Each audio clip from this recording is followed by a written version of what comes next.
আসসালামু আলাইকুম। দেশে নাকি গ্যাস সংকট। একটু সময় দেন, বলতেছি। বাংলাদেশে ৫০% গ্যাস বাংলাদেশ গ্যাস ফিল্ডগুলো থেকেই উৎপাদন হয়।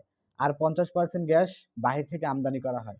এখন বলা হচ্ছে যে বাংলাদেশে যে গ্যাস ফিল্ডগুলো আছে, যেমন তিতাস, বি4, শাহজাহানপুর ইত্যাদি, এই গ্যাসগুলো থেকে নাকি এখন গ্যাস উৎপাদন ক্ষমতা কম হচ্ছে। আর বাংলাদেশে ডলার সংকটের কারণে নাকি গ্যাস আমদানি কম করা হচ্ছে। এর মাঝে কিছু সিন্ডিকেট ব্যবসায়ীরা তাদের যে আগের তাদের যে আগে সিলিন্ডারগুলো কিনা ছিল, সেগুলো এখন ভোক্তাদের কাছে চড়া মূল্যে বিক্রি করতেছে। এখন আমার প্রশ্ন হচ্ছে, বাণিজ্য মন্ত্রণালয় কেন খুব দ্রুত সময়ের মধ্যে বিকল্প কোনো ব্যবস্থা গ্রহণ করতেছে না? আর বাজার মনিটরিং কমিটি যারা আছেন, তারা ঠিকভাবে বাজার মনিটরিং করতেছে না।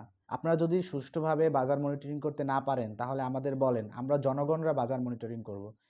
আর সিন্ডিকেট ব্যবসায়ীদের উদ্দেশ্যে বলতে চাই, আমরা জনগণরা যদি মাঠে নামি, তাহলে আপনারা দায় এড়িয়ে যেতে পারবেন না। আল্লাহ হাফেজ।